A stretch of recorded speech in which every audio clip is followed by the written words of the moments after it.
To all who come to this happy place, welcome. We are proud to unveil Universal Studios Islands of Adventure. We'll resort to the magic of Disney and hope that in the end makes the dream come true. When it comes to famous buildings, what do you think of first? The Empire State Building? Probably. The Eiffel Tower? Maybe. But what about castles? Because there's only one that I think of when castles come to mind. Walt Disney World's Cinderella Castle. Being inspired by several real-life castles, designer Herbert Ryman also took inspiration from the original design for the castle in Cinderella, as well as his own design for Sleeping Beauty Castle over in Disneyland. With Walt Disney World scheduled to open on October 1st, 1971, the castle was fully complete in July of that year, after 18 months of construction.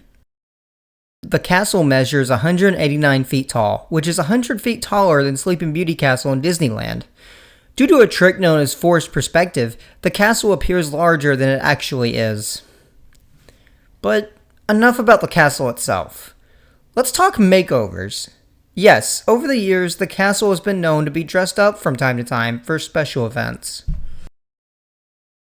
One such example was on November 16, 2004, when the castle was adorned with toilet paper and graffiti spelling out "Stitch is King" could be seen on one of the turrets of the castle. This stunt was to promote the new attraction Stitch's Great Escape, which had made its grand opening that same day.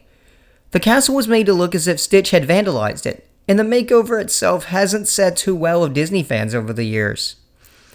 The decorations were removed later that evening after the park closed. To celebrate the happiest celebration on Earth in honor of Disneyland's 50th anniversary in 2005, the castle's exterior was adorned with polished gold trim, banners, and tapestries.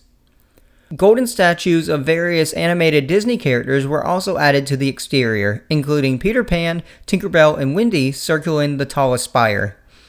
Other statues included Kaa and King Louie from the Jungle Book, Simba, Pumbaa, and Timon from the Lion King, Sebastian and Flounder from The Little Mermaid, the Cheshire Cat and White Rabbit from Alice in Wonderland, and the three gargoyles Victor, Hugo, and Laverne from The Hunchback of Notre Dame. Above the archway sat an enormous stained glass mirror modeled after the magic mirror from Snow White and the Seven Dwarfs. Every 40 seconds, the mirror would change to feature each Disney castle and the date that its respective park opened. Disneyland in 1955, the Magic Kingdom in 1971, Tokyo Disneyland in 1983, Disneyland Resort Paris in 1992, and Hong Kong Disneyland in 2005. The decorations would later be removed in late September 2006. For the newest makeover, in celebration of Walt Disney World's 50th anniversary, known as the world's most magical celebration, the castle received many iridescent pieces. These pieces include gold detailing, royal blue jewels, shimmering pearls, and draping ribbons on the turrets of the castle. The final piece of decor for the castle is a giant 50th crest that covers the clock on the front of the castle. The 50th anniversary celebration is expected to last until March 31st, 2023, so it's wise to assume that the decorations will stay until that date as well. But we can't talk about Disney Castle makeovers without covering the one that's still ingrained into the nightmares of Disney fans who were there to experience it. In 1996, for the 25th anniversary of the Walt Disney World Resort, Imagineers transformed the entire front of Cinderella Castle into an 18-story birthday cake, complete with pink and red icing and 26 giant candles.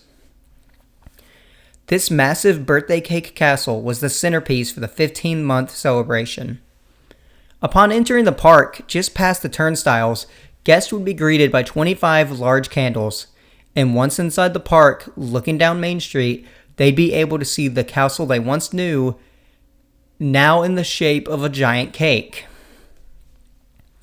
Transforming the iconic castle into a birthday cake was no small feat.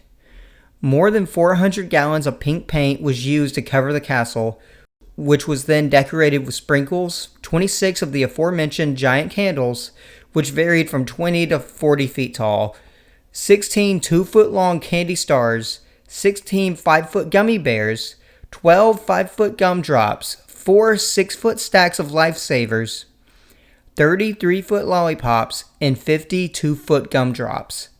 In addition to all of this, more than 1,000 feet of inflatable pink and blue icing was used to finish off the castle and complete the overall cake look.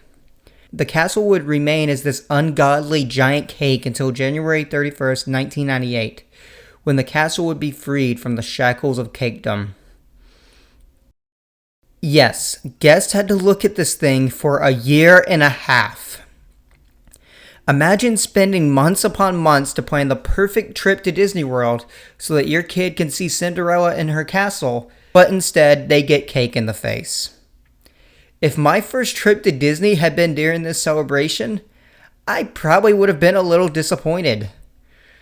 Otherwise, I honestly think the birthday cake castle would have been interesting to see, but not for 18 months. The birthday cake castle was very controversial at the time, with thousands of guests coming to enjoy their once-in-a-lifetime Disney vacation, only to be greeted by the now Pepto-Bismol colored castle with decorations that were probably just an eyesore to look at. It's even rumored that some couples even postponed or canceled their Disney weddings until the regular castle returned. But at the end of the day, we remember it. With its bright colors and exuberant decor, it became ingrained in our minds for the past 25 years. And while the Magic Kingdom has a smaller scale topiary cake currently on display for the 50th anniversary, it will never reach the legendary status that the castle cake has. And hey, at least it's still better than the toilet paper castle.